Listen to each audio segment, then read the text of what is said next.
تو جب یہ لوگ شام کی طرف بڑھے تو ابن تیمیہ رحمۃ اللہ علیہ کو اور شام کے لوگوں کو پتا چلا کہ تاتاریوں کا کوئی سپہ سالار فوج لے کر کے آ رہا ہے، اور وہ مسلمان بھی تھا، شام پہ حملہ کرنے کے لیے آئے۔ تو پہلے تو شیخ الاسلام ابن تیمیہ اپنے شاگردوں کو لے کر کے اور عام نوجوانوں کو لے کر کے شہر کی فصیل پر دن اور رات پہرا دیتے تھے۔ اس کے بعد جب پتا چلا کہ قریب آ گئے ہیں اور قریب ہے کہ حملہ ہو جائے، وہ لوگ چل پڑے ہیں، تو شہر کے باہر جا کر کے ابن تیمیہ نے جا کے بات کی اور خطبہ دیا، میدان میں کھڑے ہو کر کے اس سپہ سالار کو خطاب کیا بادشاہ کو، اور کہا کہ تو کیسا مسلمان ہے جو مسلمانوں پر حملہ کرنے آیا ہے؟ تجھے معلوم بھی ہے کہ مسلمانوں پر حملہ کرنا حرام ہے، اور اس حملے کو اور مسلمانوں پر حملہ کر کے ان کا خون اور جان کو حلال کرنا اگر حلال کرے گا تو کافر ہوگا۔ تو ابن تیمیہ نے سخت الفاظ میں اس کو ڈانٹا بھی، نصیحت بھی کی اور تبلیغ کی، کیونکہ وہاں کا مقام تقاضا کرتا تھا کہ اس کو زبان سے ڈانٹا جائے۔ ابن تیمیہ رحمۃ اللہ علیہ کے بارے میں ابن کثیر اور دوسرے علماء کہتے ہیں کہ ہمیں ڈر لگا کہ اب تو یہ ابن تیمیہ کو نہیں چھوڑے گا۔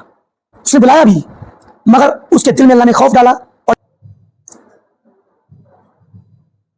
بسم اللہ الرحمن الرحیم، الحمد للہ رب العالمین، والصلاة والسلام علی اشرف الانبیاء وسید المرسلین، نبینا محمد وعلی آلہ واصحابہ اجمعین ومن تبعهم بإحسان إلى يوم الدين، اما بعد۔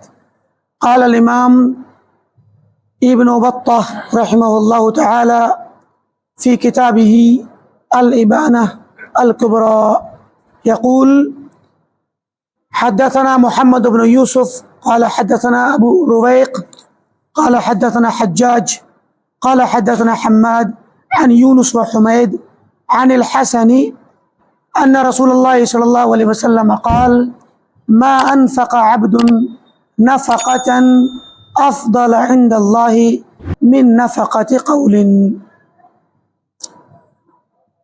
جیسا کہ آپ حضرات کو اچھی طرح معلوم ہے کہ ہمارا یہ ہفتہ واری درس عقیدے کے ایک بڑے مشہور امام ابن بطہ عکبری رحمۃ اللہ علیہ، جن کا انتقال 387 ہجری میں ہے، یعنی 4 صدی ہجری کے یہ امام ہیں۔ 304 میں پیدائش ہے اور 387 میں ان کا انتقال ہے۔ ان کی ایک بڑی مشہور کتاب ہے الابانہ الکبریٰ۔ ابانہ کا مطلب ہوتا ہے وضاحت، تو یہ ابانہ کے نام سے 2 کتابیں لکھی ہیں انہوں نے، ایک ابانہ صغریٰ چھوٹی کتاب ہے اور ایک ابانہ کبریٰ یہ بڑی کتاب ہے۔ ہم نے بتایا ہے آپ کو بارہا کہ یہ کتاب اتنی عظیم الشان ہے کہ بڑے بڑے ائمہ نے اس کتاب کے حوالے دیے ہیں اپنی کتابوں میں۔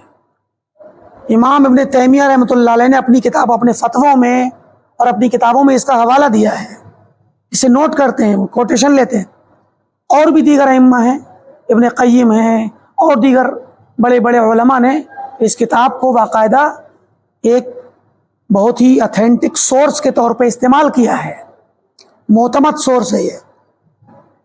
تو عقیدے کی، منہج کی باتیں اس کتاب کے اندر الحمدللہ بہت زیادہ ہیں، اور ہم یہی بتا چکے ہیں آپ کو کہ احادیث یا اقوال امام ابن بطہ نے جو نقل کیے ہیں وہ سند سے کیے ہیں، تو بعض اسانید ضعیف بھی ہوتی ہیں، کوئی حرج کی بات نہیں ہے۔ ایک تو یہ کہ انہوں نے اسناد پیش کر دی تو آپ کو بتا دیا کہ بھئی دیکھو میں اس اسناد سے لایا ہوں، آپ خود سمجھ لو، کیونکہ پہلے کے وقتوں میں لوگ اسناد کو اور اسناد کے رجال کو جانتے تھے۔ بعد کے وقتوں میں یہ علم امت سے تقریباً نہ کے برابر رہ گیا، ختم ہو گیا۔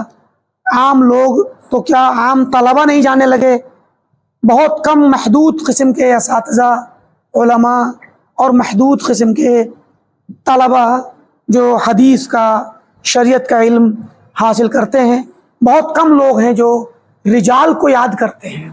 لیکن سمجھنے کے لیے تو الحمدللہ علماء سرچ کر لیتے ہیں، سمجھ لیتے ہیں۔ تو آپ بھی اسناد کے راویوں کے بارے میں اگر تحقیق کریں آپ بھی جان جائیں گے کہ یہ اسناد معتبر ہے کہ غیر معتبر ہے۔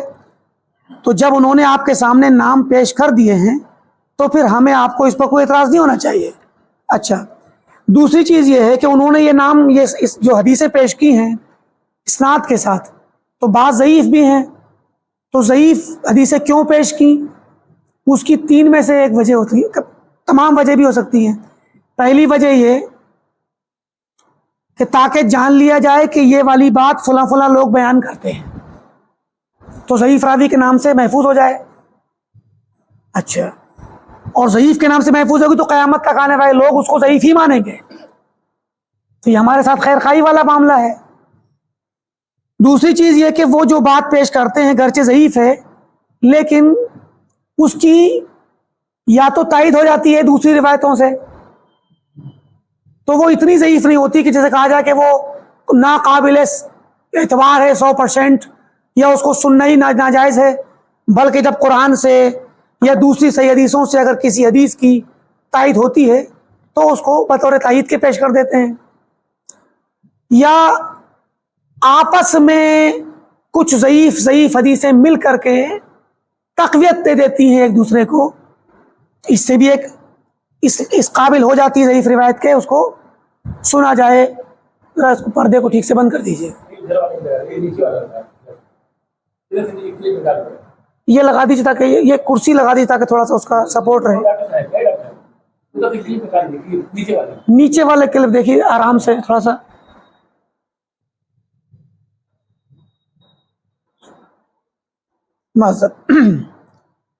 تو علماء اس وجہ سے ہی پیش کرتے ہیں، اور ایک اہم وجہ ہوتی ہے کہ علماء ضعیف حدیث پیش کرتے ہیں بطور متابعت اور شواہد کے، اصل کے نہیں۔ مطلب اصل مسئلہ، اصل جو بات ہے وہ تو صحیح ہے، قرآن سے ثابت ہے یا کسی حدیث سے ثابت ہے، لیکن ضعیف حدیث بھی پیش کر دی اسی کی تائید میں اس بات کی، تو گویا یہ بتانے کے لیے کہ یہ ضعیف حدیث بھی یہاں پر آئی ہے سیم معنی کی، تو یہ معنی چونکہ ثابت ہے۔ اب دیکھیے اس کی مثال یہاں آ رہی ہے۔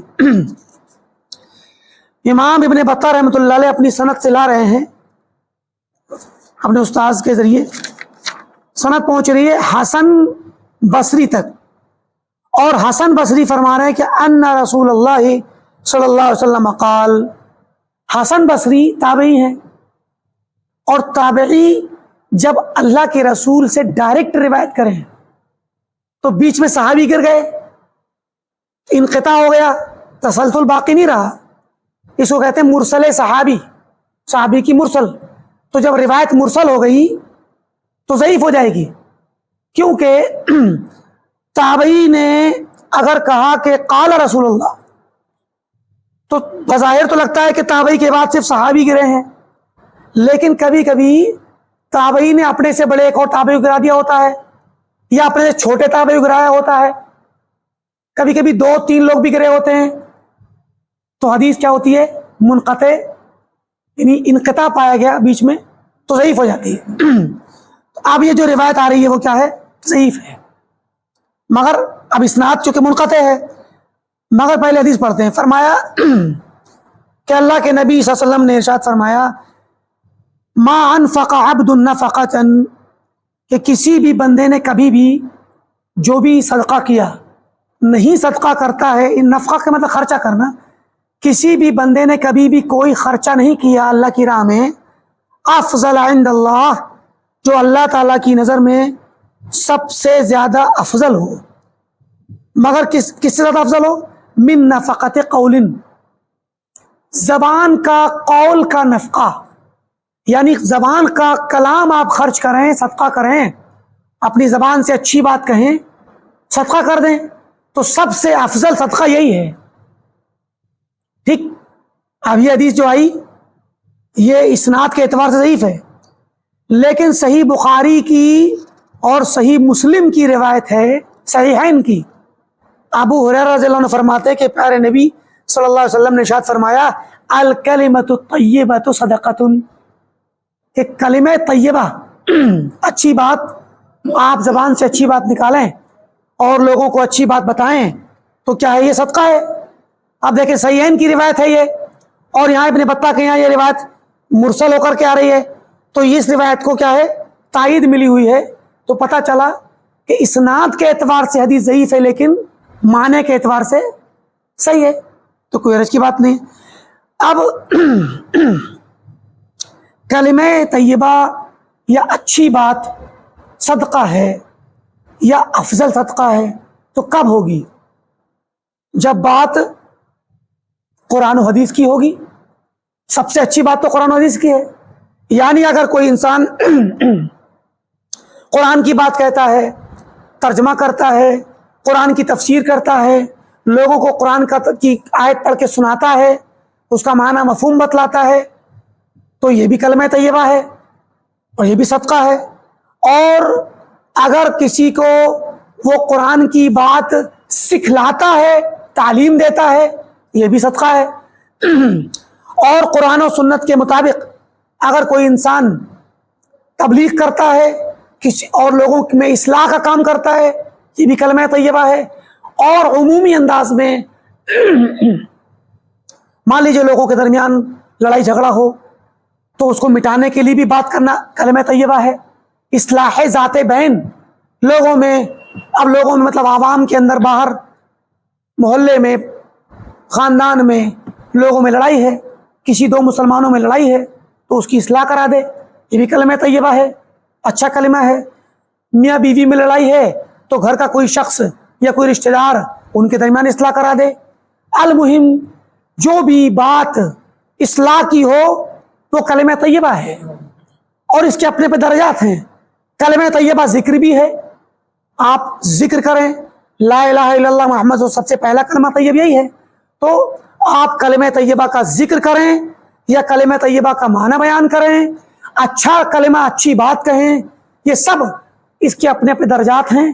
اور یہ من جملہ یہ اچھی بات ہے اور یہ صدقہ ہے. اور کہا کہ اس سے اچھا صدقہ کوئی نہیں. امام ابن بطہ رحمۃ اللہ علیہ اس بات کو جس سیاق میں لا رہے ہیں وہ سیاق کیا ہے؟ سنت کی اشاعت کرنا، توحید کی تبلیغ کرنا، سنت کو پھیلانا، سنت کو عام کرنا، بدعت کے خلاف بولنا، شرک کے خلاف بولنا، یہ سیاق و سباق ہے کتاب کا. ویسے آپ ہر جگہ بول سکتے ہیں، ہر بات جو اچھی ہو صدقہ ہوگی. تعلیم گاہ میں، مدرسے میں، مسجد میں، عام کسی جگہ پہ آپ لوگوں کو دین کی تعلیم دیں گے، وہ بھی صدقہ ہے، وہ بھی کلمہ طیبہ ہے. تو اس طریقے سے یہ بات من جملہ صحیح ہے، گرچہ روایت کے اعتبار سے ضعیف ہے. آگے روایت آ رہی ہے امام ابن بطہ کی اپنی سند سے، اور یہ روایت صحیح مسلم میں بھی ہے جو آگے آ رہی ہے. دیکھیں، قال حدثنا ابو ذر احمد بن محمد بن سلیمان الباغندی قال حدثنا عمر بن شبہ النمیری قال حدثنا ابراہیم الحزامی قال حدثنا اسحاق بن جعفر بن محمد قال حدثني عبد الله بن جعفر بن مسور عن الحارث بن فضیل. یہ حارث بن فضیل جہاں اب آئے، یہاں سے آگے جو اسناد آئے گی صحیح مسلم میں یہیں سے آ کر مل جاتی ہے. ٹھیک، امام مسلم کی اسناد یہیں پر آ کے ملتی ہے. عن جعفر بن عبداللہ بن حکم عن عبد الرحمن بن مسور عن بن مخرمہ عن ابی رافع قال قال ابن مسعود رضی اللہ عنہ قال رسول اللہ صلی اللہ علیہ وسلم لم یکن نبی قط. یعنی یہ روایت جو اب الفاظ آ رہے ہیں تقریباً ملتے جلتے الفاظ کے ساتھ صحیح مسلم میں بھی یہ کتاب الایمان میں حدیث موجود ہے. فرمایا اللہ کے نبی صلی اللہ علیہ وسلم نے لم یکن نبی قط، مجھ سے پہلے جو بھی نبی آئے کوئی بھی نبی ایسا نہیں تھا الا مگر کان لہ من امتی حواریون، مگر اس نبی کو اللہ تعالیٰ نے اس کی امت میں سے کچھ حواری عطا کیے تھے. حواری کہتے ہیں خالص سچے دوست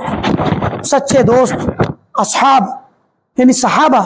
تو ہر نبی کو اللہ تعالیٰ نے سچے دوست ضرور دیے جو ان پر ایمان لائے اور آپ کی باتوں پر اور نبیوں کی باتوں پر انہوں نے عمل بھی کیا اور ان کی پیروی کی، ان کی تبلیغ کی، ان کا ساتھ دیا. تو سچے ساتھی حواری کو کہتے ہیں جو بالکل جگری دوست کے جیسا سچا مخلص ساتھی ہو، چنندہ، تو ان کو حواری کہا جاتا ہے. مددگار، نبیوں کے مددگار، نبیوں کے ساتھی. فرمایا کہ اللہ تعالیٰ نے ان نبیوں کو حواری عطا کیے، مددگار اور ساتھی عطا کیے. وہ اصحاب اور ایسے دوست عطا کیے یتبعون امرہ، جو اس نبی کی باتوں کو، ان کے حکموں کی پیروی کریں، جو نبی حکم دیں ان حکموں کو بجا لائیں، مطلب عمل کریں، پیروی کریں۔ وَيَهْتَدُونَ بِسُنَّتِهِ، اور اس نبی کی سنت کے ذریعے ہدایت کا راستہ پکڑیں۔ تو یہ ہر نبی کے ساتھ ہوا ہے، ٹھیک۔ ثُمَّ يَأْتِي مِن بَعْدِ ذَلِكَ أُمَرَاء، پھر ان حواریین کے جانے کے بعد، ان صحابہ کے جانے کے بعد ایسے عمراء آتے ہیں، اور صحیح مسلم کی روایت ہے ثُمَّ يَخْلُفُ مِن بَعْدِهِمْ خُلُوفٌ، یعنی صحیح مسلم کے الفاظ میں عموم ہے کہ ان کے بعد پھر ایسے لوگ، بعد میں آنے والے ایسے لوگ آتے ہیں۔ یہاں پر عمراء کے ساتھ خاص ہے جو امیر اور بادشاہ، خلیفہ، گورنر، علاقے کے ذمہ دار، اور صحیح مسلم کے الفاظ میں بعد میں ان کے بعد آنے والے کوئی بھی ہوں، چاہے عوام ہوں یا خواص ہوں۔ فرمایا بعد میں ایسے لوگ آتے ہیں یقولون ما لا یفعلون، جو ایسی باتیں کہتے ہیں جو خود عمل نہیں کرتے، وَيَفْعَلُونَ مَا لَا يُؤْمَرُونَ، اور وہ کام کرتے ہیں جن کا انہیں حکم نہیں ملتا۔ تو گویا دین کے نام پر کچھ باتیں وہ گھڑ لیتے ہیں، نئی باتیں کرنا شروع کر دیتے ہیں جن کا حکم نہیں ہوا تھا، جن کی کوئی سند نہیں ہوتی، دین کے نام پر باتیں کرتے ہیں، یا دین کی باتیں کرتے تو ان پہ عمل نہیں کرتے۔ یہاں پر جو سیاق چل رہا ہے وہ تھوڑا سا دین میں بدعت والا ہے۔ خیر حدیث کے لفظوں میں عموم ہے، دونوں طرح کی باتیں عام ہوں گی کہ ایسے لوگ جو صحابہ کے بعد آئیں، چاہے وہ عام لوگ ہوں یا عمراء ہوں، ذمہ داران قوم ہوں، وہ لوگ آ کر کے ایسی باتیں کہیں جن پر خود عمل نہ کریں، اور ایسے کام کریں جن کا انہیں حکم نہ ہوا ہو، تو گویا دین میں بدعتیں ایجاد کرنے لگیں۔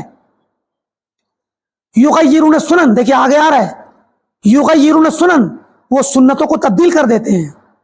آپ جانتے ہیں کہ اللہ کے نبی صلی اللہ علیہ وسلم کی سنت تھی، آپ عید کی نماز کے بعد خطبہ دیتے تھے، لیکن روایتوں میں آتا ہے کہ مروان نے سب سے پہلے کیا کیا، خطبہ نماز سے پہلے دیا۔ بعض صحابہ کی طرف منسوب ہے لیکن وہ صحیح نہیں روایت۔ تو اب کیا ہے کہ دھیرے دھیرے لوگوں نے بدلنا شروع کر دیا سنتوں کو۔ تو یہ ہے کہ یغیرون السنن، سنتوں کو بدلتے ہیں، یعنی اللہ کے نبی کے طریقے کو بدلتے ہیں، اور جو خالص صحابہ تھے ان کے طریقے کو بدلتے ہیں۔ وَيُظْهِرُونَ الْبِدَعَ، اور بدعتوں کو ظاہر کرتے ہیں۔ تو ایسے لوگ آتے ہیں ہر امت میں، آپ نے یہ خبر دی ہر نبی کی امت میں ایسا ہوتا ہے۔ تو اس کا مطلب کیا تھا کہ میری امت میں بھی ایسا ہوگا۔ فرمایا فَمَنْ جَاهَدَهُمْ بِيَدِهِ، تو جو شخص ان لوگوں سے اپنے ہاتھ سے جہاد کرے گا فَهُوَ مُؤْمِن، تو مومن ہوگا۔ یعنی اگر ایسا وقت آئے کہ لوگ سنتیں بدلنے لگیں، لوگ بدعتیں ایجاد کرنے لگیں، ایسی باتوں کا حکم دیں جن کا حکم شریعت نے نہیں دیا، ایسے کام کریں جن کی کوئی بنیاد نہیں شریعت میں، تو ایسے لوگوں کو منع کرنے کے لیے، ان لوگوں کو ایسے کاموں سے روکنے کے لیے، بدعتوں کا مقابلہ کرنے کے لیے، جس کے پاس طاقت ہو ہاتھ والی، یعنی جو زور کے ساتھ اور طاقت کے ساتھ اس چیز کا مقابلہ کر سکتا ہے تو وہ مقابلہ کرے اور روکے، وہ بھی مومن ہے۔ اب ہاتھ سے جہاد کرنے کی شکل کیا ہوگی؟ مثلا مان لیجئے آپ کے علاقے میں کوئی شخص ہے جو علاقے کا ذمہ دار ہے، ذیلی ذمہ دار گورنر قسم کا شخص ہے، اب وہ اپنے علاقے کے اندر مان لیجیے بدعتیں پھیلا رہا ہے، مسلم حکومت ہے، بادشاہ خلیفہ مسلمان ہے، تو اب اس کی دو شکلیں ہوتی ہیں، یا تو آپ ڈائریکٹ بات کریں، تو ڈائریکٹ بات کرنے میں آپ کمزور پڑ جائیں گے کیونکہ وہ صاحب سلطہ ہے، تو اب یہاں پر آپ کو سلطہ کو استعمال کرانا پڑے گا، تو زبان کا استعمال کرنے کی شکل اس کی یہ بات بھی ہے کہ پہلے آپ خود کسی علاقے کے ذمہ دار ہوں اور اس سے بڑے ذمہ دار ہوں اور آپ کو پتہ چل جائے، اب یہاں آپ طاقت کا استعمال کر سکتے ہیں۔ ٹھیک، صحیح طریقہ تو ہوتا ہے کہ زبان سے کہیں، لیکن نہ مانے تو آپ طاقت کا استعمال کر لیں گے۔ لیکن اگر آپ کے پاس طاقت نہیں ہے تو آگے آ رہا ہے وَمَنْ جَاهَدَهُمْ بِلِسَانِهِ فَهُوَ مُؤْمِنٌ، اور جو ان سے جہاد کرے گا زبان سے وہ بھی مومن ہے۔ تو گویا جس کے پاس طاقت ہو اور اس طاقت کا وہ صحیح طاقت ہو. ایک طاقت وہمی ہوتی ہے. مثلاً آدمی کہے کہ گرچہ ہمارے پاس طاقت نہیں ہے لیکن ہم لوگوں کو اکٹھا کر کے پبلک کو اکٹھا کریں گے, پبلک کی طاقت کو استعمال کریں گے. تو پبلک کی طاقت یہ وہمی ہوتی ہے. کیونکہ بادشاہوں کے پاس جو طاقت ہوتی ہے وہ گورنمنٹ کی طرف سے پوری امت کی متفقہ ہوتی ہے. ان کے پاس فوج ہوتی ہے, پولیس ہوتی ہے, اور بھی درجات ہوتے ہیں طاقت کے. تو کیا ہے کہ وہ اس طاقت کا اس کے مقابلے میں پبلک کی عوامی طاقت جو ہوتی ہے وہ کمزور ہوتی ہے. اس لیے ایک عام آدمی کے لیے یہ والا درجہ ہے کہ من جاہدہم بلسانہ فہو مومن, جو ان سے اپنی زبان کے ساتھ جہاد کرے گا وہ مومن ہے. مطلب زبان استعمال کرے اور زبان سے منع کرے, ان کو مناصحت کرے, ان کو بتائے کہ جو کام آپ کر رہے ہیں وہ غلط ہے. اور ایسا ہمیشہ ہوا ہے, علماء نے کیا ہے. امام احمد بن حنبل کا طریقہ اور جو خلق قرآن کے مسئلے میں مشہور ہوا, انہوں نے اپنی زبان سے جہاد کیا. اور ان کے بعد بھی ابن تیمیہ کے زمانے میں تاتاری لوگ مسلمان ہو گئے تھے. تاتاری لوگ جنہوں نے بغداد پر حملہ کیا تھا اور بغداد کی اینٹ سیٹ بجائی تھی, عباسی خلافت ختم کی تھی, تو وہ یہاں مسلمانوں کے بیچ میں رہے تو دھیرے دھیرے اسلام قبول کرنے لگ گئے. لیکن پھر یہ چونکہ بادشاہت طلب تھے اور اپنی بادشاہت کو پھیلانا چاہتے تھے, تو جب یہ لوگ شام کی طرف بڑھے تو ابن تیمیہ رحمۃ اللہ علیہ کو اور شام کے لوگوں کو پتہ چلا کہ تاتاریوں کا کوئی سپہ سالار فوج لے کر کے آ رہا ہے, اور وہ مسلمان بھی تھا, شام پہ حملہ کرنے کے لیے آیا.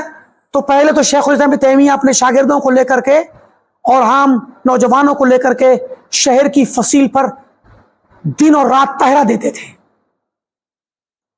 اس کے بعد جب پتہ چلا کہ قریب آ گئے ہیں اور قریب ہے کہ حملہ ہو جائے, وہ لوگ چل پڑے ہیں, تو شہر کے باہر جا کر کے ابن تیمیہ نے جا کے بات کی اور خطبہ دیا, میدان میں کھڑے ہو کر کے اس سپہ سالار کو خطاب کیا, بادشاہ کو, اور کہا کہ تو کیسا مسلمان ہے جو مسلمانوں پر حملہ کرنے آیا ہے؟ تجھے معلوم بھی ہے کہ مسلمانوں پر حملہ کرنا حرام ہے, اور اس حملے کو اور مسلمانوں پر حملہ کر کے ان کا خون اور جان کو حلال کرنا, اگر حلال کرے گا تو کافر ہوگا. تو ابن تیمیہ نے سخت الفاظ میں اس کو ڈانٹا بھی, نصیحت بھی کی اور تبلیغ کی, کیونکہ وہاں کا مقام تقاضا کرتا تھا کہ اس کو زبان سے ڈانٹا جائے. ابن تیمیہ رحمۃ اللہ علیہ کے بارے میں ابن کثیر اور دوسرے علماء کہتے ہیں کہ ہمیں ڈر لگا کہ اب تو یہ ابن تیمیہ کو نہیں چھوڑے گا. اس نے بلایا بھی, مگر اس کے دل میں اللہ نے خوف ڈالا اور ابن تیمیہ رحمۃ اللہ علیہ کا خطبہ کام آیا, اور آخر اس نے پھر ارادہ ترک کر دیا اور وہ چلا گیا. کہ آپ نے بتایا کہ تم کیوں آنا چاہتے ہو, بھئی یہ مسلمان ہے, تم بھی مسلمان ہو, لہٰذا مسلمانوں پہ حملہ کرنے کا مطلب مسلمانوں کا خون بہانا, مسلمانوں کی جان مال عزت خطرے میں ڈالنا, تو یہ سب چیز حرام ہے. لمبا خطبہ ہے تاریخ میں. تو کیا ہے کہ زبان سے جہاد کیا ہے, تو زبان سے جہاد کرے جس کو بولنے کی طاقت ہو, لیکن اس کے لیے بھی ضروری ہے کہ وہ حالات کا اعتبار کرے, طریقہ اچھا استعمال کرے اور مناسب انداز میں بات کرے, تاکہ ایسا نہ ہو کہ اب یہاں تو کام کر گیا ابن تیمیہ کا طریقہ, کبھی کبھی کسی کے خلاف الٹا پڑ سکتا ہے. تو اپنی زبان کو, اپنے الفاظ کو, طور طریقے کو مناسب طریقے سے استعمال کر کے سمجھائے, اور اکیلے بھی نہ جائے, جماعت کو لے کر کے علماء کی جائے, اور کبھی اکیلے بھی جائے. تو یہ طریقہ ہے زبان سے جہاد کرنے کا.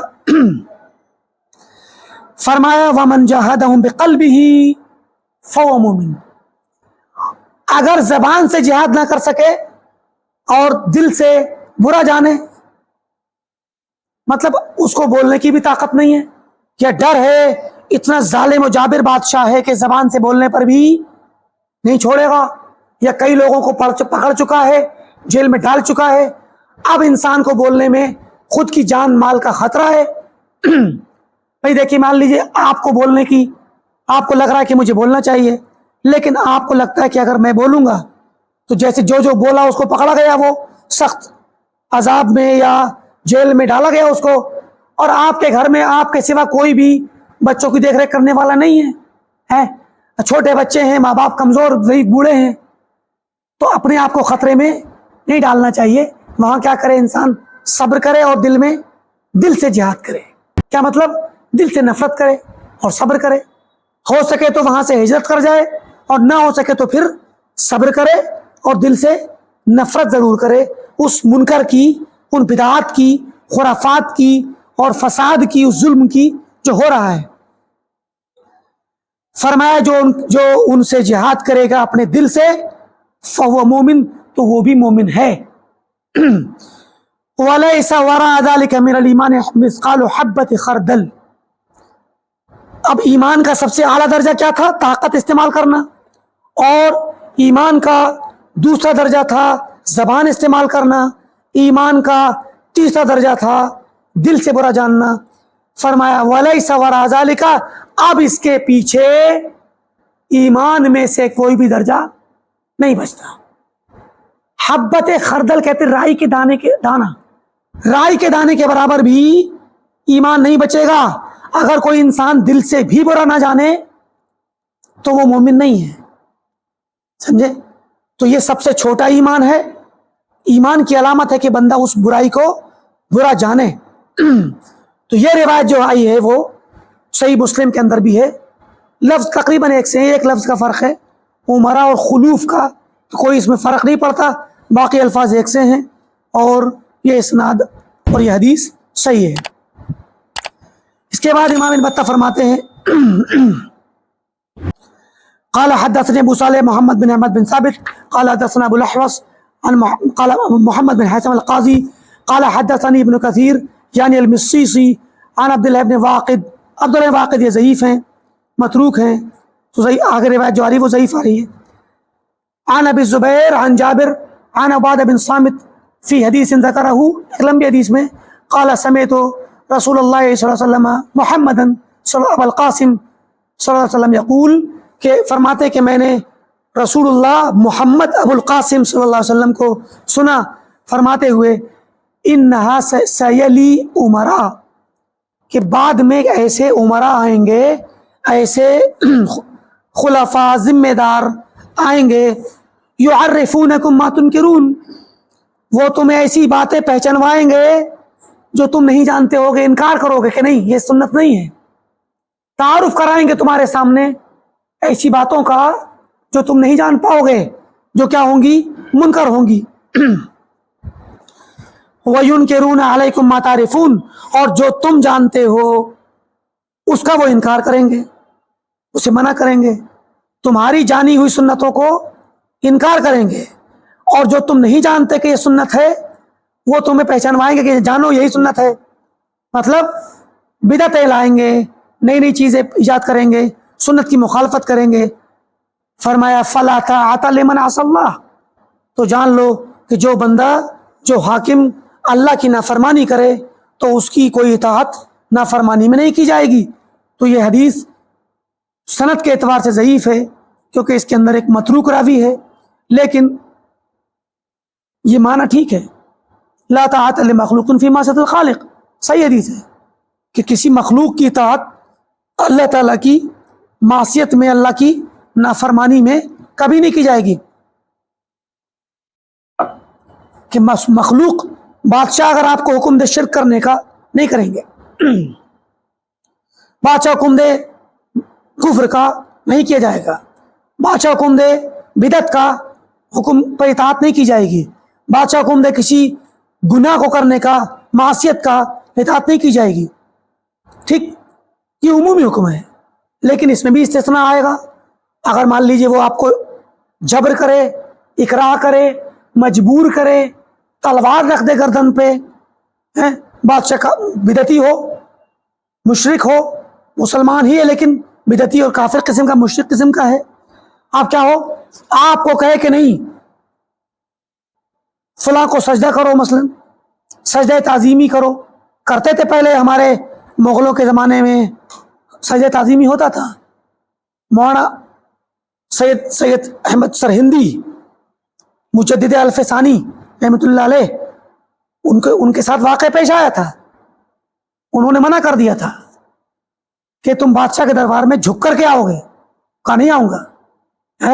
آپ وہاں دیکھیے بسا اوقات کیا ہوتا ہے، کسی ایک کو کھڑا ہونا پڑتا ہے تاکہ سنت اور بدعت کا فرق برقرار رہے، کفر اور شرک اور توحید کا فرق معلوم رہے۔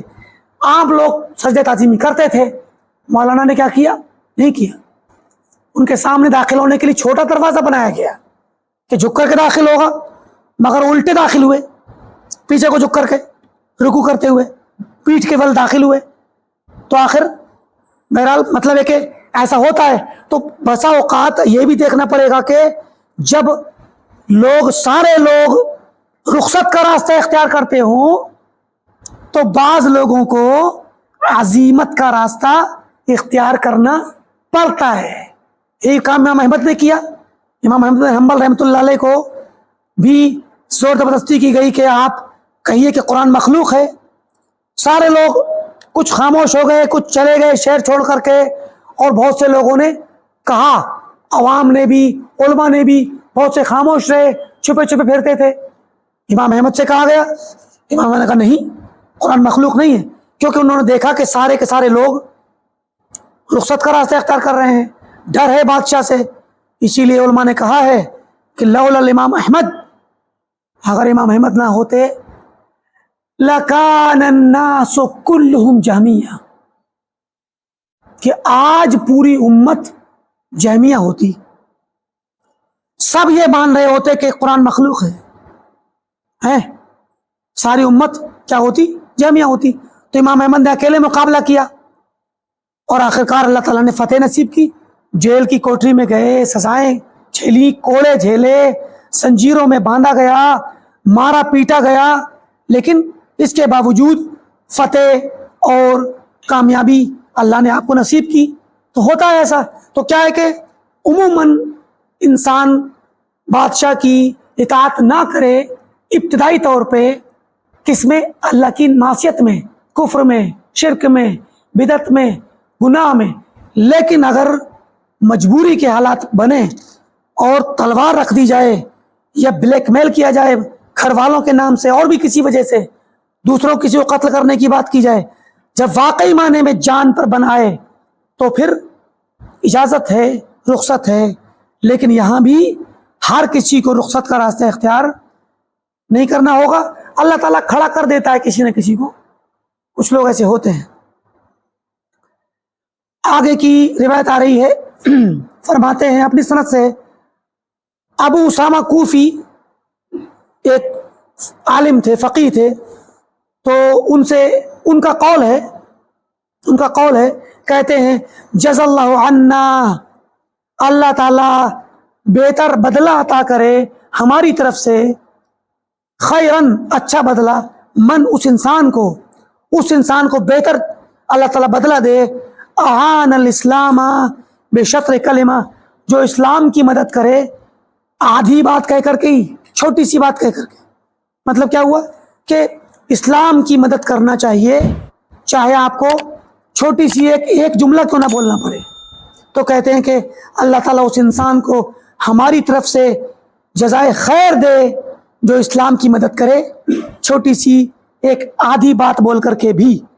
مطلب کیا ہوا کہ اسلام کی نشر و اشاعت میں انسان کو آگے آنا چاہیے، اور زبان کے ذریعے اور جو بھی اللہ نے اس کو طاقت دی ہے اس طاقت کے ذریعے، خصوصی طور پہ نشر و اشاعت کے ذریعے اسلام کی تبلیغ کرنی چاہیے۔ اس کے بعد امام ابن بطہ ایک نیا باب، ایک نیا چیپٹر قائم کر رہے ہیں۔ فرماتے ہیں کہ باب ذکر ما افترضہ اللہ نصا، ذکر کر رہے ہیں کہ اس بات کا ذکر کہ اللہ تعالیٰ نے فرض کیا ہے باقاعدہ نصاً، نص کا مطلب صاف لفظوں میں اللہ نے فرض کیا ہے، فی التنزیل یعنی قرآن میں، کیا؟ من طاعت الرسول صلی اللہ علیہ وسلم، کہ اللہ تعالیٰ نے اپنے رسول کی اطاعت رسول فرض کی ہے۔ تو آپ ابن بطہ رحمۃ اللہ علیہ آیات لائیں گے یہاں پر، بہت ساری قرآن کی آیات، جس سے یہ بتائیں گے کہ اللہ تعالیٰ نے باقاعدہ صریح لفظوں میں، کھلے لفظوں میں یہ کہا ہے کہ رسول کی اطاعت کرنا فرض ہے، فرض قرار دیا۔ فرماتے اما بعد فإن اللہ عز وجل بعث محمدا کہ اللہ رب العالمین نے محمد صلی اللہ علیہ وسلم کو بھیجا رحمت للعالمین، سارے جہانوں کے لیے رحمت بنا کر کے، ومہیمنا علی النبیین، سارے نبیوں پر حاوی اور غالب بنا کر کے، مہیمن یعنی سارے نبیوں کی شریعتوں کو آپ نے کیا کیا؟ منسوخ کر دیا، وَنَذِيرًا بَيْنَ يَدَيْ عَذَابٍ شَدِيدٍ، اور ڈرانے والا بنا کر کے بھیجا اللہ تعالیٰ کے شدید عذاب کے سامنے، کہ اگر اللہ کی بات نہیں مانو گے تو شدید عذاب آئے گا۔ بِكِتَابٍ، ایسی کتاب دے کر کے بھیجا، احکمت آیاتہ، جس کی آیات محکم ہیں، بہت ہی صاف ستھری مضبوط ہیں، جن میں کوئی شبہ نہیں، اشتباہ نہیں، وَفُصِّلَتْ بَيِّنَاتُهُ، اور اس کی دلیلیں، قرآن کی دلیلیں تفصیل سے بیان کر دی گئیں۔ لا یأتیہ الباطل، اس قرآن کے سامنے باطل پر بھی نہیں مار سکتا، پھٹک نہیں سکتا ہے، کبھی اس کا مقابلہ نہیں کر سکتا۔ من بین یدیہ، نہ تو اس کے سامنے آ سکتا ہے، ولا من خلفہ، نہ پیچھے سے آ سکتا ہے۔ قرآن کا مقابلہ باطل کر ہی نہیں سکتا، نہ آگے سے، نہ پیچھے سے، نہ دائیں سے، نہ بائیں سے۔ تنزیل من حکیم حمید، یہ اللہ تعالیٰ کے حکمت والے، حمد والے، لائق تعریف ذات کی طرف سے نازل کی ہوئی چیز ہے، کتاب ہے۔ بین فیہ، جس میں اللہ تعالیٰ نے بیان کیا ہے، مناہج حقوق، مناہج کے معنی راستے، ان حقوق کے راستے اللہ نے بیان کر دیے جنہیں اللہ نے فرض کیا تھا، افترضہا، یعنی جو حقوق اللہ نے فرض کیے ہیں امت پر، اپنے بندوں پر، اللہ کے نبی کی امت پر، ان حقوق کا راستہ کیا ہے، منہج کیا ہے، بیان کر دیا۔ مناہج، منہج کی جمع۔ ومعالم حدود اوجبها، اور جو حدود قائم کی ہیں، واجب کی ہیں اللہ نے، ان حدود کی بھی نشانات بتا دیے کہ یہ نشانات ہیں، تو واضح کر دیا کہ اللہ کی حدود کیا ہیں، اللہ کے فرائض کیا ہیں، حقوق کیا ہیں، ایضاحاً، بالکل واضح کر دیا، صاف انداز میں بیان کر دیا۔ لے وظائف دین ہی، اس کے دین کے اعمال کرنے کے لیے، کہ اس کے دین کے اعمال کیا ہیں، اس کے دین پر کیسے عمل ہوگا، کن کن حدود پر عمل ہوگا، کن کن فرائض پہ عمل ہوگا۔ وَإِكْمَالًا لِشَرَائِعِ تَوْحِيدِهِ، اس کی توحید کے کیا کیا شرائع ہیں، کیا کیا اس کی فروعات ہیں، اور ان کو کیسے مکمل کیا جائے گا، ان کو مکمل کرتے ہوئے اللہ نے واضح کر دیا کہ توحید مکمل ہے، دین مکمل ہے، دین کے شرائع، اس کے وظائف، اس کے اعمال، اس کی فروعات، اس کے مسائل سب معروف ہیں۔ فرماتے ساری باتیں بیان کہاں پر کی، سارا کا سارا دین کہاں پر بیان کیا، فی آیات، کل ذالک فی آیات، اللہ تعالیٰ نے اپنا سارا دین، توحید کے سارے مسائل، دین کے تمام حدود، ساری چیزیں سب بیان کر دی، مگر کہاں، آیات میں، قرآن کی آیات میں، اجملہا، جنہیں مختصر طریقے سے پیش کیا، قرآن کی آیات میں مختصر طریقے سے سارا دین رکھ دیا۔ وبالفاظ، ایسے لفظوں میں بیان کیا، اختصرہا، جنہیں مختصر طور پہ رکھا، یعنی قرآن نے سارا کا سارا دین مختصر لفظوں میں اور مجمل آیات میں پیش کر دیا۔ یہ کہنا چاہتے ہیں ابن بطہ کہ قرآن کریم کے اندر پورا دین موجود ہے، مگر کیسے، مختصر طریقے سے، مجمل طریقے سے۔ اب کیا ہوا، ادرج فیہا معانیہا، مگر ان مختصر آیات میں اللہ تعالیٰ نے سارے کے سارے معانی کو داخل کر دیا، دین کے تمام مسائل کے معانی، توحید کے تمام تقاضوں کے معانی، تمام حقوق، تمام حدود کے معانی کو ان مختصر آیات کے اندر داخل کر دیا۔ پھر کیا ہوا، ثم امر نبیہ صلی اللہ علیہ وسلم، پھر اپنے نبی کو حکم دیا، کیا حکم دیا، بے تبیین ما اجمل، جو مجمل طریقے سے بیان کیا گیا تھا قرآن میں، اختصار سے جو آیا ہے اس کو بیان کریں، رسول کو حکم دیا کہ بیان کرو، وضاحت کرو، ہے وہ تفصیل ما ادرج، اور جو معانی رکھے گئے تھے ان کی تفصیل کریں۔ تو گویا رسول کا کام کیا ہے، قرآن کی شرح کریں، تفسیر کریں، بیان پیش کریں، وضاحت کریں، یعنی جو کچھ بھی اللہ کے نبی وضاحت کریں گے وہ قرآن کی ہی ہوگی. حدیث کے اندر الگ سے کوئی حکم عموماً نہیں ہوتا، سب قرآن کا تقاضا ہوتا ہے. اب فرمایا کہ کہتے ہیں کہ فقال جل ثناؤہ، تو اللہ رب العالمین نے ارشاد فرمایا کہ وَأَنزَلْنَا إِلَيْكَ الذِّكْرَ، کہ اے نبی محترم ہم نے آپ کی طرف نازل کیا ذکر کو، قرآن کو، لِتُبَيِّنَ لِلنَّاسِ، تاکہ آپ بیان کر دیں، واضح کر دیں لوگوں کے لیے، مَا نُزِّلَ إِلَيْهِمْ، اس ذکر کو جو ان پر نازل کیا گیا ہے. تبین، بینا، یبینو، تبیین کے معنی ایکسپلینیشن، وضاحت کرنا. وَلَعَلَّهُمْ يَتَفَكَّرُونَ، اور تاکہ وہ اس قرآن کے اندر تفکر کریں، غور کریں. ہم نے نازل کیا تاکہ تفکر کریں اور تاکہ آپ بیان کریں. آپ کے بیان کے بعد ہی لوگ سوچ سمجھ کے اس کو سیکھیں گے. تو اب کیا ہوا؟ نبی کو حکم دیا کہ آپ وضاحت کریں، اور فرض علی الخلق اجمعین، تمام مخلوق پر فرض کیا، تمام لوگوں پر، طاعت رسول ہی، اپنے رسول کی اطاعت کو. لوگوں پہ فرض کیا رسول کی اطاعت کرو، رسول پہ فرض کیا قرآن کی تفسیر کرو. قرآن کے اندر سارا دین مختصر طریقے سے رکھ دیا. دیکھ رہے ہیں آپ طریقہ، انداز سمجھانے کا طریقہ، کہ قرآن کو نازل کیا لوگوں کی ہدایت کے لیے. ٹھیک، اس میں حق نازل کیا گیا، باطل اس کا مقابلہ نہیں کر سکتا. سارے حقوق اسے بیان کر دیے، سارے حدود نازل کر دیے، پورے دین کے سارے وظائف اور توحید کے سارے شرائع، سارے احکام، مگر مختصر انداز میں. رسول کو حکم دیا کہ اس اختصار کی تفصیل کرو، اور ساری مخلوق پر فرض کیا کہ رسول کی اطاعت کرو. فرمایا وَقَرَنَ ذَلِكَ بِطَاعَتِهِ، اور اس حکم کو جو لوگوں پر فرض کیا کہ اللہ کے رسول کی اطاعت کرو، اس حکم کو اپنی اطاعت کے ساتھ ساتھ پیش کیا. قرانا کہ اپنی اطاعت کا بھی حکم دیا اور رسول کی اطاعت کا بھی حکم دیا. متصلاً بعبادتہ، اپنی عبادت کے ساتھ، یعنی اپنی اطاعت کا حکم دیا، اپنی عبادت کا حکم دیا، ساتھ میں رسول کی بھی اطاعت کا حکم دیا. وَنَهَى عَنْ مُخَالَفَتِهِ، اور رسول کی مخالفت سے منع کیا کہ رسول کی مخالفت نہ کرو.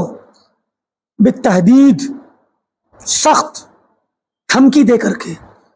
وَتَوَاعَدَ عَلَيْهِ، اور دھمکیاں دیں. بِأَغْلَظِ الْوَعِيدِ، سخت لفظوں میں، غلیظ لفظوں میں دھمکیاں بھی دیں کہ جو مخالفت کرے گا اس کو شدید عذاب اللہ کا لائق ہوگا.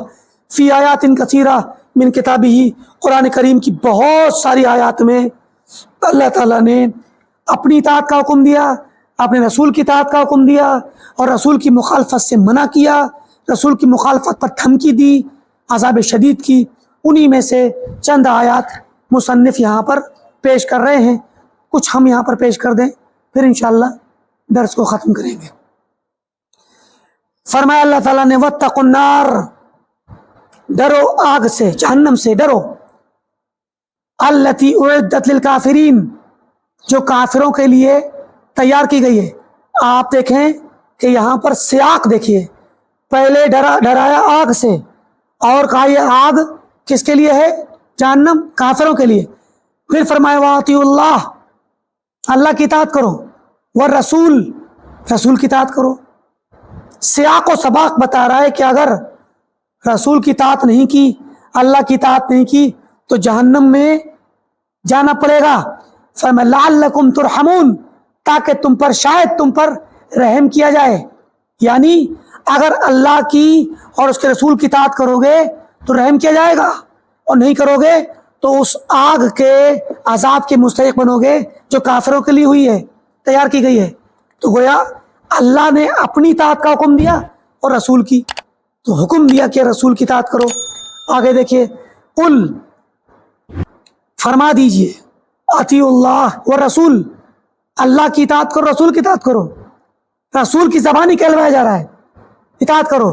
فَإِن تَوَلَّوْا، اگر یہ لوگ اس اللہ کی اور اس کے رسول کی اطاعت نہ کریں اور منہ پھیر کے پیٹ پھیر کے بھاگیں، فَإِنَّ اللَّهَ لَا يُحِبُّ الْكَافِرِينَ، تو انہیں بتا دیجئے کہ اللہ تعالیٰ کافروں سے محبت نہیں کرتا. یعنی رسول کی اطاعت کرنا، اللہ کی اطاعت کرنا یہ ایمان کی علامت ہے، اور جو اللہ کی اور اس کے رسول کی اطاعت نہیں کرے گا یہ کفر کی علامت ہے.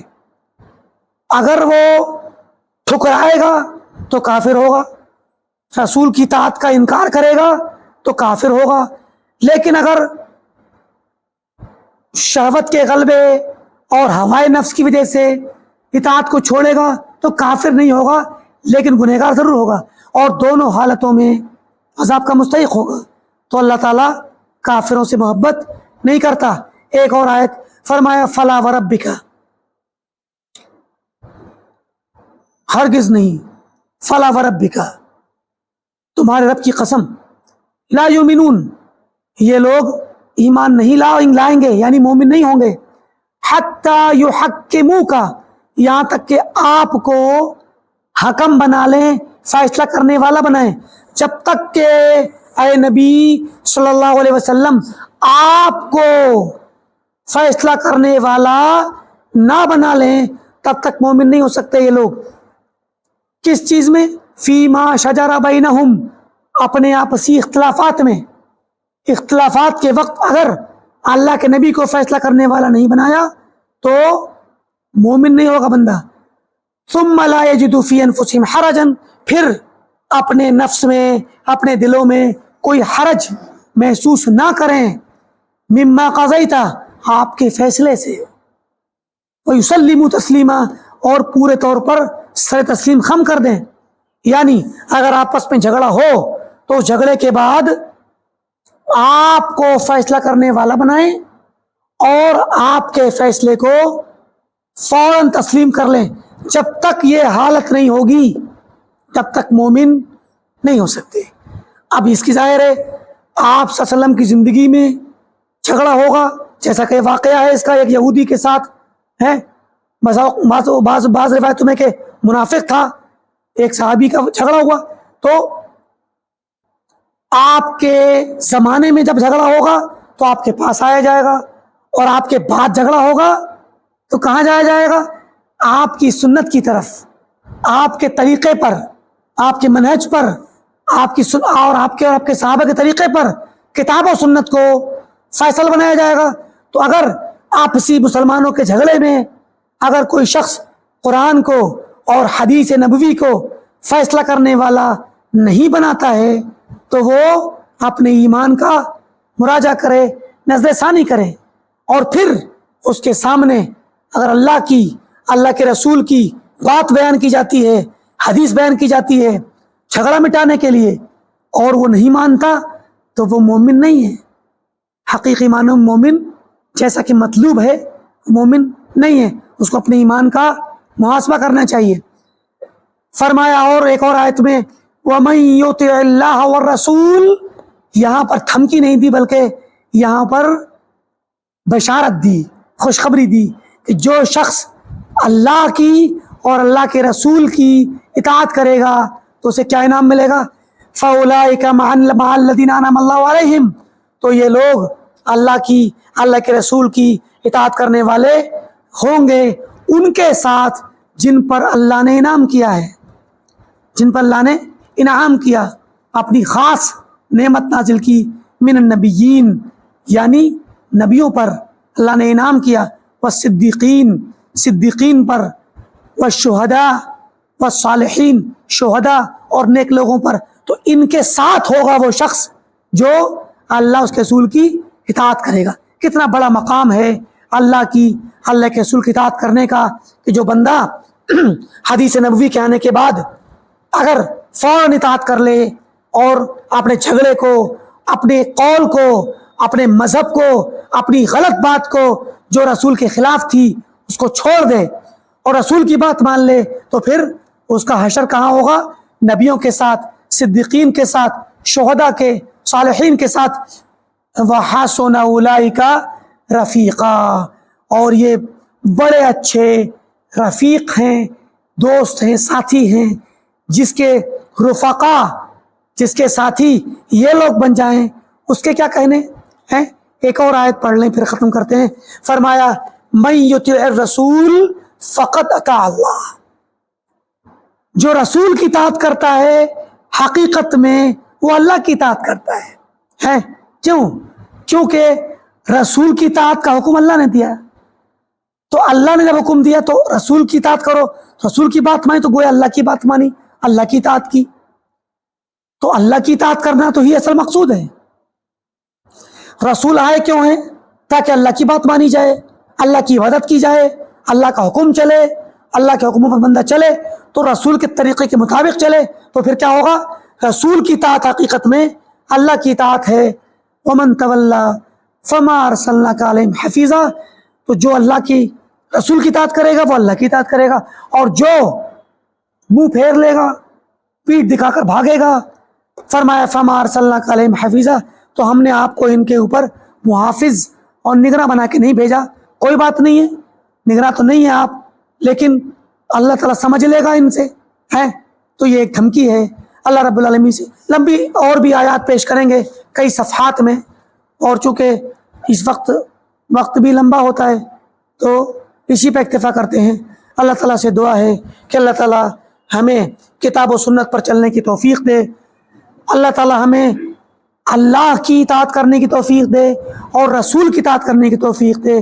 خصوصی طور پر رسول کی اور رسول کے طریقے پہ چلنے کی, صحابہ کے طریقے پہ چلنے کی توفیق دے, سلف کے منہج پر چلنے کی توفیق دے, حق کو سیکھنے اور اس پر عمل کرنے کی توفیق دے, اس کی نشر و اشاعت کرنے کی توفیق دے, اور باطل کو سیکھنے, اس سے بچنے اور اس سے بچانے اور اس پر رد کرنے کی توفیق دے. جب تک دنیا میں رہیں ایمان پر قائم رہیں, جب ہمارا خاتمہ ہو تو توحید و سنت پر ہو. وآخر دعوانا الحمدللہ رب العالمین. والسلام علیکم ورحمۃ اللہ وبرکاتہ.